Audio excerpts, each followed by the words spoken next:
the image you have of love is a lie. Not because you are naive, not because you are weak, but because you were taught. Believe in a carefully constructed imagination. You were told love be devotion, purity, spiritual connectedness. This woman be one exalted being, delicately morally superior. Their love selfless, their tenderness unconditionally. And what if I told you that all this is an illusion that only makes you blind? An illusion that prevents you from doing so the rough, strategic, uncomfortable reality to see. And what if Nietzsche was right? Nietzsche did not hate women. He understood them. He watched her without the broken glasses, Christian morality, or romantic sentimentality, and what he saw was this: they are not weak creatures, neither innocent nor morally superior. They are strategists. They are power in pure form disguised as vulnerability. And you are the useful Na, who still believes tenderness is weakness.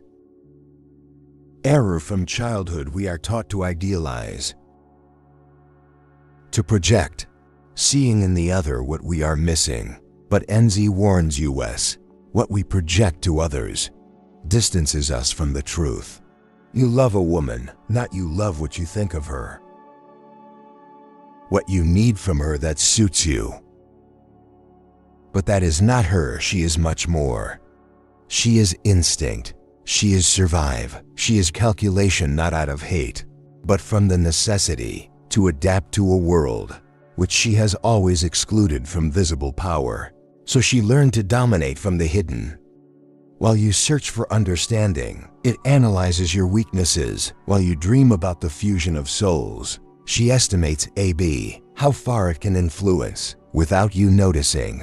Not because it is manipulative by nature, but because they are in the field of invisible. Power was pushed, and there was knees clear. The most effective power is the one you do not see. That works in silence, the one that moves without touching. You think love be equality. And Z laughs. For him is the love between man and woman. No harmonious dance. She is one veiled war. One struggle for supremacy disguised as passion. One will fight disguised as romance. Hand pressure so as not to frighten the other. But the game is clear. Who influences whom? Who gives way first? Who controls the desire of the other? This is the true dynamics. And he who does not recognize them loses. It seems gloomy to them. It is, but it is real.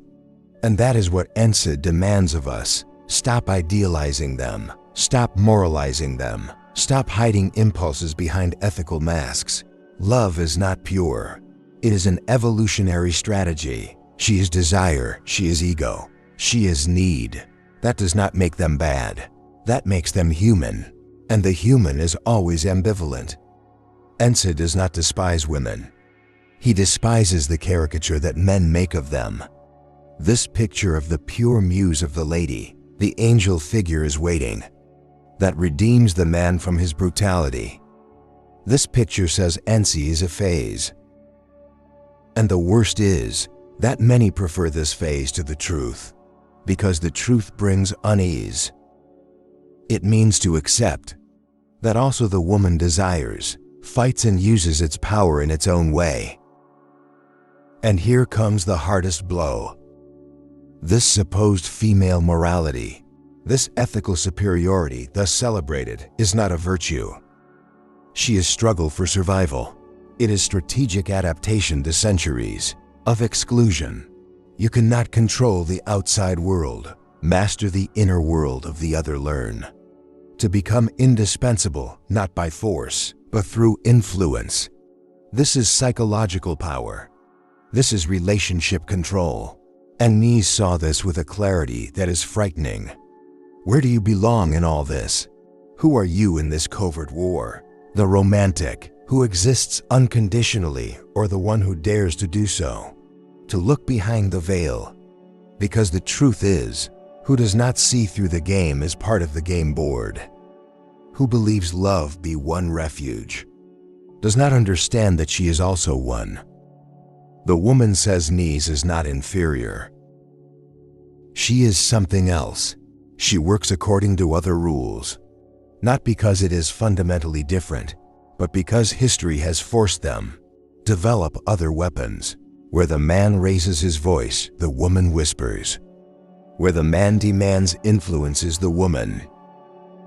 And in this contrast, it has perfected a power which does not require recognition to be effective. One does not make the after, strives for legitimacy because it has already achieved results. You still believe that love can do anything. She knows that love is only one other tool. Times a weapon, times one sign, but always functional. While you love your love, call a form of redemption. She calculates them as an investment. There is devotion, yes, but conditionally there is tenderness, yes. But strategic, and that does not make them cold, it makes them clear. Do you feel uncomfortable? Gut. Because that is the meaning of this truth. Nothing he did not have the right to comfort you. He wrote to break you. Remove the dressings piece by piece. Because only then can you get out of reality. Rebuild, not from. And the reality is, the love between the sexes is full of projections. The man sees in the woman what he wants to be. The woman sees in the man what she must control. Both approach in disguise with masks of desire, tenderness and promises. But what they are really looking for is influence control, emotional territory. Nietzsche proposes no hate, he proposes clarity. He suggests that we look with bare eyes without decorations. He suggests that we stop, be emotional children, and begin to understand that every human relationship has a power component, that the increasing morale that we attribute to a gender only an adjustment is, that tenderness can be a form of control, that love won war can be low intensity. And who does not want to see that will continue to live in a golden cage. He believes he is loved, although it is useful in reality. He thinks he give, although in reality he gives up his power. He is convinced choose, although he is chosen in reality. The future of relationships does not lie in it. Romanticize them even more. It lies in exposing and accepting them. That true equality does not come from idealization, but through understanding, by seeing the other as he is, not as it should be. Nietzsche advises us no longer to look for angels, but the people with their lights, but also to be seen with their dark sides. And exactly in this illusionless vision begins true freedom. The greatest enemy of love is not hate, but the lie.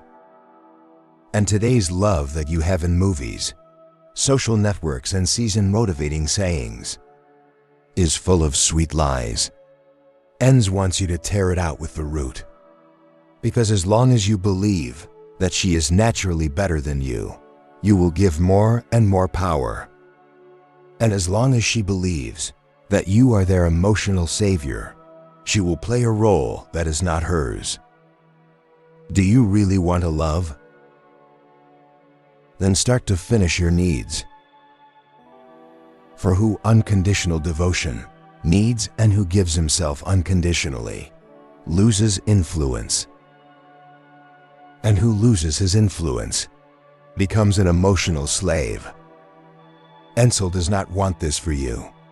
Enns wants you to be free, that you love from the truth, not from, that you build relationships in which both know what they are really looking for. Because the day you understand that, will you stop asking yourself why they leave you? Why they manipulated you, why they broke you? And you will start to ask yourself, why did I want to believe a lie? Why it fit me to see only one part? Which part of me had to idealize the other, so as not to have to face myself? Therein lies the true revolution, not in changing the other, but to change the way you see it. And when you start the woman as autonomous, instinctive, strategic being to see, then you no longer have to put them on one, put or destroy, but simply understand them. And this is for nothing the beginning of true respect. It is not hate, it is clarity. It is not women's hatred, it is demystification. And in this process we may finally begin. Build something real. Something that does not depend on masks rolling or projections. Something that arises from the brutal realization of it. What we are and what we can still become despite everything. And are you ready to look unfiltered? Or would you rather love one illusion further? And here opens an even more disturbing door. What if this whole structure, emotional power between men and women, would not be merely a historical consequence, but a deeper manifestation of the provocative, Nietzsche described will to power, because it is not only about the relationship between the sexes, but to something underground of their instinctive there. Dominate the unconscious on it in order to exert influence, not to be dominated. That is fascinating and disturbing. That this struggle for emotional control does not take place on the surface, it plays out in the sub-AB. And that makes it an invisible theater. You think you choose, you think you decide. But in reality, you react to impulses that you have not questioned. Impulses that you have inherited and internalized, that you don't even recognize as your own. And this is where the Nietzsche existence hits us hardest. There is no freedom without brutal self-knowledge. Ask yourself, are they really attracted to which they are attracted? Or are they simply attracted to the who knows how to play better with their insecurity? Who is more desirable? The one who surrenders unconditionally, or the one that withdraws just when you need them the most? Why do you confuse emotional intensity with real love? Because deep inside you are not looking for love. You look for confirmation from the other. And here comes one model in play. The NC has not developed directly, but perfectly fits relationship of all Nazism. This phenomenon where you love the other for who he is, but for what he makes you feel about himself. You are not looking for a person. You are looking for a mirror that reflects your idealized self-image. What role do women play in this game? The same as men. Mirror confirm joy, no people. Enns already suspected this mode of operation. Without using this word, the other becomes a tool of self-confirmation. And love stops to be an antidote and becomes a self-deception. Do you realize that equality is impossible when both with a hidden enter into the relationship on purpose, and that has everyone who looks for power, according to the feeling of being used, after the feeling of taking the lead. The woman has learned, according to Nietzsche, to use this desire, shape and direct it, without him noticing. Not because she is manipulative, but because she was trained to do it for centuries, to survive like this. And you think you win, while you are guided in reality. You are one actor who believes in writing his own screenplay, but only one piece performs. That was written long before your birth. We go on. What would be, when this silence war, the cause of so much modern love suffering would be? What if the problem is not there?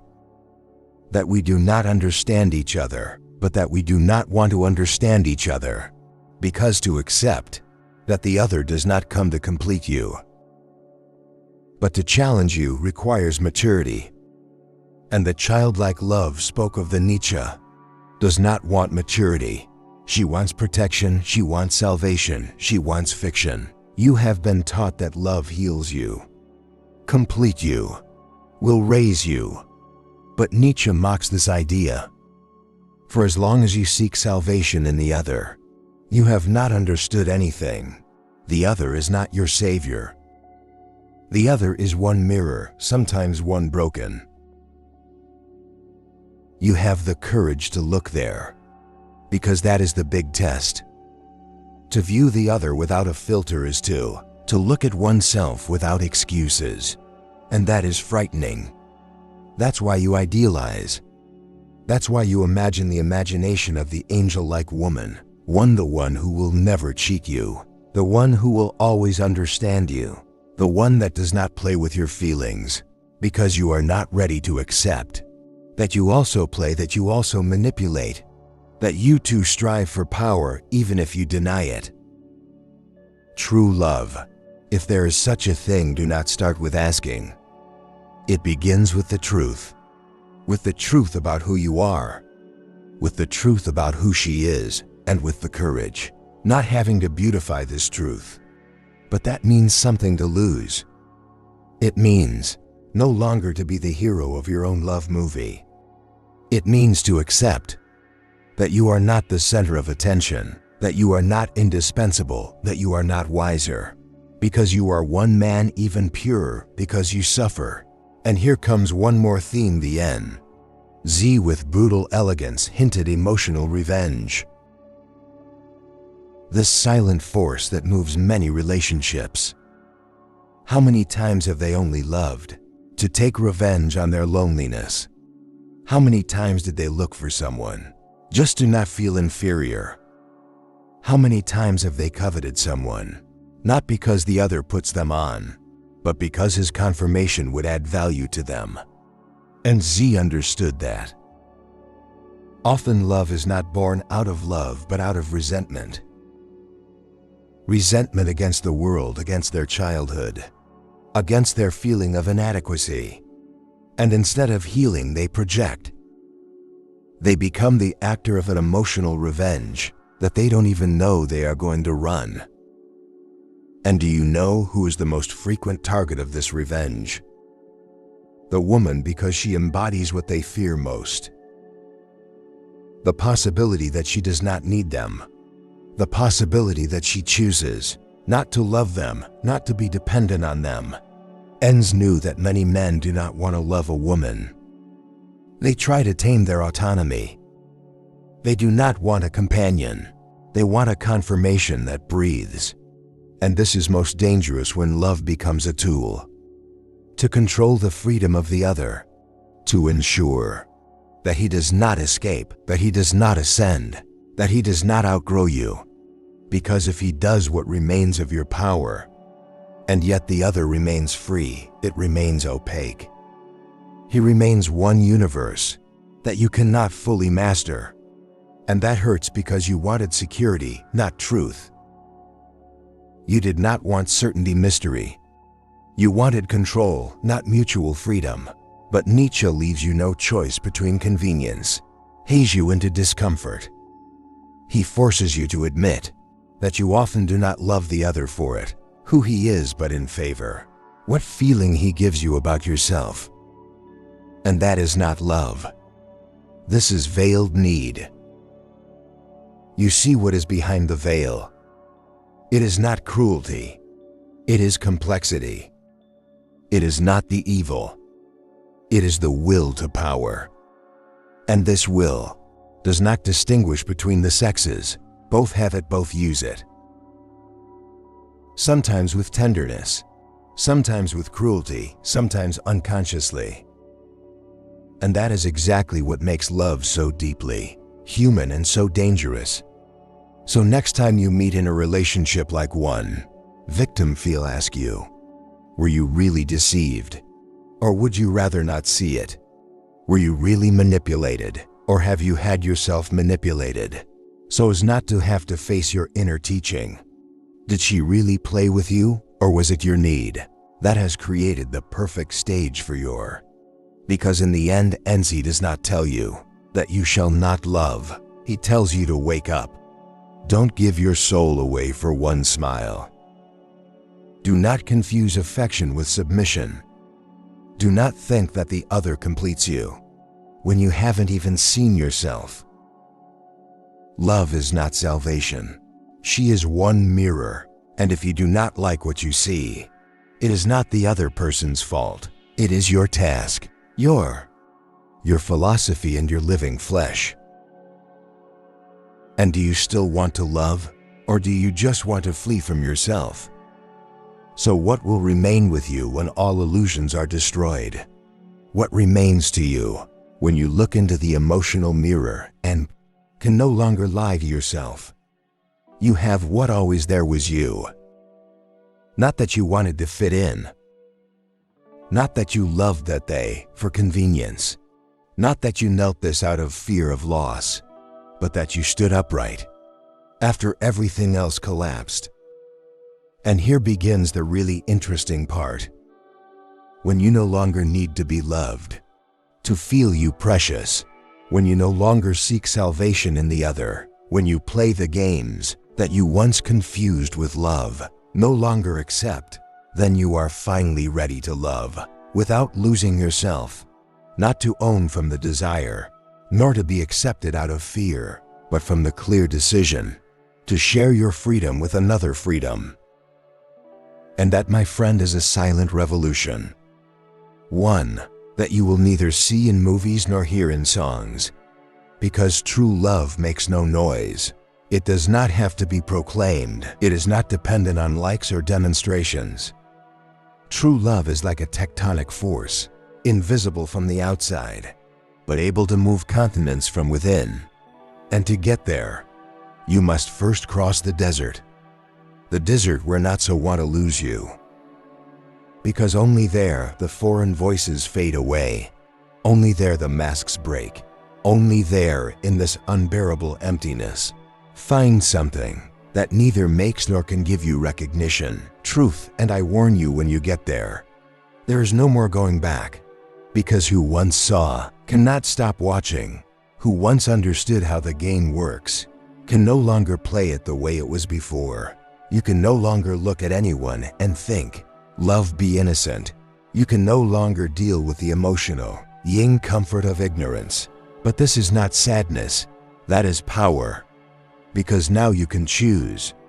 Do not respond, do not beg, do not fear. Choose in full consciousness. It's what you give and what you never want to negotiate. Because love in its highest form is not blind devotion. She is one alliance between two awakened beings. When you've come this far, when you're still listening, when something has started toll inside you, congratulations. You leave the theater. You see the threads that move the dolls.